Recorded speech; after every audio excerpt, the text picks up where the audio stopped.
Ukraine యుద్ధంలో భారత్ తటస్థ వైఖరిని అవలంబించింది. అదే సమయంలో రష్యా నుంచి భారీగా చమురును కొనుగోలు చేసింది. ఈ విషయమై పాశ్చాత్య దేశాలు భారత్ను తీవ్రంగా విమర్శించాయి. ఉక్రెయిన్పై దాడులకు రష్యాకు పరోక్షంగా భారత్ సహకరిస్తుందంటూ ఆరోపించాయి.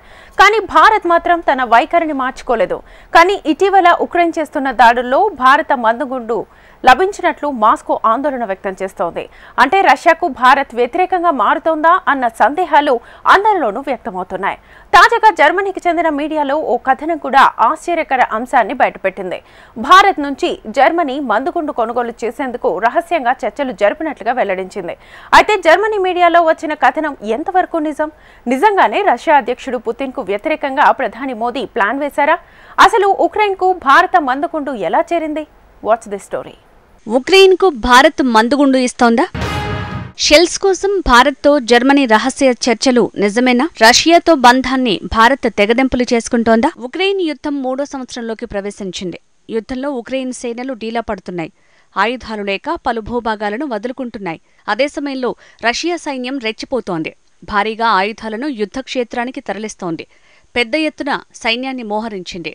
డాన్బాస్ ప్రాంతంలో బన్ముఖ్ తర్వాత అత్యంత కీలకమైన నగరం ఔదివ్కాను తాజాగా మాస్కో సేనలు సొంతం చేసుకున్నాయి. ఆయుధాలను ఇవ్వండి మహాప్రభో అంటూ మిత్రదేశాలను ఉక్రెయిన్ అడ్డుకుంటోంది. నిజానికి ఆయుధాల కొరత కారణంగానే ఔదివ్కా నగరం నుంచి ఉక్రెయిన్ సేనలు వెనక్కి వచ్చాయి. ఇదే విషయాన్ని పశ్చిమ దేశాలకు ఉక్రెయిన్ అధ్యక్షుడు విన్నవిస్తున్నాడు. మిత్రదేశాల నుంచి ఆయుధాల హామీ రావటం లేదు. పలు దేశాల అధినేతలు కీవ్కి వచ్చి తమ సంఘీభావాన్ని మద్దతును తెలుపుతున్నారు. కానీ ఆయుధ సాయం ప్రస్తావన మాత్రం తీసుకురావటం లేదు. ఆయుధాలు లేకపోవడంతో పలు నగరాలను ఉక్రెయిన్ సైన్యం కోల్పోతోంది. పరిస్థితి ఇలాగే కొనసాగితే ఉక్రెయిన్ ఓటమి ఖాయం. ఈ నేపథ్యంలో గత్యంతరం లేక శాంతి ప్రయత్నాలకు జెలెన్స్కీ శ్రీకారం చుట్టాడు. అందులో భాగంగా తాజాగా సౌదీ అరేబియా పర్యటనకు ఉక్రెయిన్ అధ్యక్షుడు వెళ్లారు. శాంతి చర్చలకు మధ్యవర్తిత్వం వహించాల్సిందిగా గల్ఫ్ కంట్రీని జెలెన్స్కీ కోరారు. నిజానికి శాంతి చర్చలతోనే యుద్ధాన్ని ఆపేయొచ్చని ఉక్రెయిన్, రష్యా దేశాలకు భారత్ మొదట్లోనే సూచించింది. ఇది యుద్ధాలకు కాలం కాదని ప్రారంభంలోనే భారత ప్రధాని మోడీ తేల్చి చెప్పారు. భారత్ వ్యాఖ్యలను ఉక్రెయిన్ పెడచెవిన పెట్టింది. అయితే ఉక్రెయిన్ యుద్ధంలో భారత్ ఎలాంటి పాత్రను పోషిస్తోంది? అంటే ఉక్రెయిన్కు మానవతా సాయాన్ని భారత్ అందిస్తోంది. రష్యాపై ఆంక్షలను విధించాలని పశ్చిమ దేశాలు భారత్పై ఒత్తిడి తెచ్చాయి. కానీ పశ్చిమ దేశాల సూచనల్ని ఢిల్లీ తిరస్కరించింది. అంతేకాకుండా యుద్ధం విషయంలో తటస్థ వైఖరిని అవలంబించింది. ఇది యుద్ధాలు చేసే శకం కాదని నేరుగా రష్యా అధ్యక్షుడు వ్లాదిమిర్ పుతిన్కి ప్రధాని మోడీ సూచించారు. గత 2 ఏళ్లుగా భారత్ ఇదే వైఖరికి కట్టుబడి ఉంది. అయితే ఈ వైఖరిలో మార్పు వస్తుందా అన్న సందేహాలు వ్యక్తమవుతున్నాయి. అందుకు జర్మనీ తీవ్ర ప్రయత్నాలు చేస్తున్నట్టు తెలుస్తోంది. అంటే భారత్ నుంచి మందుగుండు సామాగ్రిని కొనుగోలు చేసి ఉక్రెయిన్కు అందించాలని జర్మనీ యోచిస్తోంది. ఈ ఆశ్చర్యకరమైన విషయాన్ని తాజాగా జర్మనీకి చెందిన ఓ మీడియా వెల్లడించింది. దీని ప్రకారం ఢిల్లీ, బెర్లిన్ మధ్య రహస్య చర్చలు జరుగుతున్నట్టు వెల్లడించింది. భారత మందుగుండును జర్మనీ కొనుగోలుకు యత్నిస్తున్నట్టు మీడియా నివేదించింది. అయితే ఇది ఎంతవరకు నిజమనేది మాత్రం తెలియటం లేదు. కానీ ఉక్రెయిన్ వద్ద ఆయుధాల నిల్వలు పడిపోతుండటంతో యూరప్ మాత్రం తీవ్ర ఆందోళనకు గురవుతోంది. అమెరికా మిలిటరీ సాయం ప్యాకేజీ నిలిచిపోయింది. ఉక్రెయిన్కు ఆయుధ కొరతను తీర్చేందుకు యూరోప్ అష్టకష్టాలు పడుతోంది. తమ వద్ద ఉన్న ఆయుధాలను యూరోప్ దేశాలు పెద్ద ఎత్తున ఉక్రెయిన్కు తరలించాయి. ఇక ముందు ఉక్రెయిన్కు యూరోప్ దేశాలు ఆయుధాలను సరఫరా చేయవా? ఉక్రెయిన్కు ఆయుధ సరఫరా హామీకి కట్టుబడి ఉన్నట్టు తాజాగా యూరోపియన్ యూనియన్ విదేశాంగ పాలసీ చీఫ్ జోసెఫ్ బొర్రెల్ తెలిపారు. ఉక్రెయిన్ యుద్ధం కొనసాగినంతకాలం ఆయుధాలను సరఫరా చేస్తామని వెల్లడించారు. యుద్ధం 2 ఏళ్లు పూర్తి చేసుకున్న సందర్భంగా బొర్రెల్ కీవ్కు వెళ్లి అధ్యక్షుడు జెలెన్స్కీని కలిశారు. ఉక్రెయిన్కు సంఘీభావాన్ని, మద్దతును కొనసాగిస్తామని జోసెఫ్ హామీ ఇచ్చారు. ఈ నేపథ్యంలోనే భారత్ నుంచి మందుగుండు సామాగ్రిని కొనుగోలు చేయాలని యూరోపియన్ దేశాలు భావిస్తున్నాయి. వాస్తవమేంటంటే ఇది విడ్డూరమైన ఆలోచన.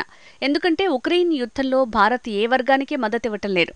భారత్కు రష్యాతో సన్నిహిత సంబంధాలున్నాయి. మిలిటరీ, వ్యూహాత్మక సంబంధాలు, ఇరు దేశాల మధ్య చారిత్రక సాన్నిహిత్యం ఉంది. రష్యాతో బంధాన్ని భారత్ గౌరవిస్తుంది అనటంలో ఎలాంటి సందేహం లేదు. అయితే అదే సమయంలో జర్మనీకి మందుగుండు సామాగ్రి అవసరం. ఆయుధాలను పొందేందుకు అన్ని సాధ్యమైన మార్గాలను జర్మనీ అన్వేషిస్తోంది. అందుకు ఏ దేశంతోనైనా డీల్ కుదుర్చుకునేందుకు సిద్ధంగా ఉంది. నిజానికి ప్రతి 2 వారాలకు ఒకసారి జర్మనీ ఉన్నతాధికారులు రాజధాని బెర్లిన్ నగరంలో సమావేశమవుతారని నివేదికలు చెప్తున్నాయి. ఎందుకు సమావేశమవుతున్నారు అంటే కేవలం ఉక్రెయిన్ ఆయుధ సాయంపై చర్చిస్తున్నారు. ఈ సమావేశంలో ప్రధానంగా కీలక నిర్ణయాలు తీసుకునే అధికారులు, మిలిటరీ అధికారులు, దౌత్యవేత్తలు, ప్రజాప్రతినిధులు పాల్గొంటున్నారు. సమావేశంలో ఆయుధాలు లభించే మార్గాలను, ఎలాంటి ఒప్పందాలు కుదుర్చుకోవాలి అనే దాని మీద సూచనలు ఇస్తున్నారు. అయితే భారత్ విషయంలో వారి వ్యూహాలేంటి? తాజా నివేదికల ప్రకారం మధ్యవర్తుల ద్వారా భారత్ నుంచి మందుగుండు సామాగ్రి కొనుగోలు చేయాలని భావిస్తున్నట్టు తెలుస్తోంది. కానీ ఈ అంశంపై భారత ప్రభుత్వం నుంచి ఎలాంటి ప్రకటన రాలేదు. అయితే ఈ అంశాన్ని కేవలం ప్రచారంగానే నిపుణులు భావిస్తున్నారు. నిజానికి తాజా పరిణామాలను మాస్కో జాగ్రత్తగా పరిశీలిస్తోంది. గత నెలలో ఢిల్లీకి మాస్కో తన ఆందోళనను తెలిపింది. ఎందుకు అంటే ఉక్రెయిన్ జరుపుతున్న దాడుల్లో భారత షెల్స్ ఉన్నట్టు రష్యా సైన్యం గుర్తించింది. అది నిజమే, కానీ ఎలాంటి షెల్స్ ని రష్యా గుర్తించింది అంటే ఫిరంగుల్లో సాధారణంగా వినియోగించే 155 మిల్లీమీటర్ల షెల్స్ ని మాస్కో గుర్తించింది. అయితే ఈ షెల్స్ ఉక్రెయిన్ యుద్ధంలోకి ఎలా ఎంట్రీ ఇచ్చాయి? అయితే ఇవి నేరుగా భారత్ ఉక్రెయిన్కు ఇచ్చినవి కాదని ఓ నివేదిక చెప్తోంది. యూరోప్ కంట్రీ స్లోవేనియా నుంచి ఉక్రెయిన్ యుద్ధంలోకి చేరుకున్నాయి. మందుగుండు కోసం భారత్తో స్లోవేనియా డీల్ కుదుర్చుకుంది. కానీ షెల్స్ ని స్లోవేనియాకు భారత్ డెలివరీ చేసిన తర్వాత ఉక్రెయిన్కు పంపింది. అయితే ఈ విషయం ఢిల్లీకి తెలియకుండానే జరిగింది. ఇలాంటిది మళ్లీ జరిగే అవకాశం ఉంది. అందుకే భారత్ ఆయుధాల విక్రయం విషయంలో జాగ్రత్తల్ని పాటిస్తోంది. అయితే యూరోప్ మాత్రమే మందుగుండు సామాగ్రి కోసం ప్రయత్నాలు చేయటం లేదు. రష్యా కూడా భారీగా మందుగుండును కొనుగోలు చేస్తోంది. ఉత్తర కొరియా నుంచి పెద్ద ఎత్తున కొనుగోలు చేస్తున్నట్టు గతేడాది నుంచి నివేదికలు వెలువడుతున్నాయి. రష్యాకు ఉత్తర కొరియా ప్రత్యేక డెలివరీ కింద 6700 కంటైనర్లను పంపింది. వాటిలో ఏముందో చెప్పడం కష్టం. కానీ దక్షిణ కొరియా వాటిని సునిశితంగా పరిశీలిస్తోంది. రష్యాకు పంపిన కంటైనర్లతో మందుగుండు సామాగ్రి ఉన్నట్టు దక్షిణ కొరియా నిపుణులు అంచనా వేస్తున్నారు. మొత్తంగా 30 లక్షల ఫిరంగి గుండ్లను రష్యాకు ప్యాంగాంగ్ తరలించి ఉంటుందని అంచనా వేస్తున్నారు. సుమారు 5 లక్షల రౌండ్లు కాల్పులు జరిపేందుకు ఈ మందుగుండు పనికొస్తుంది.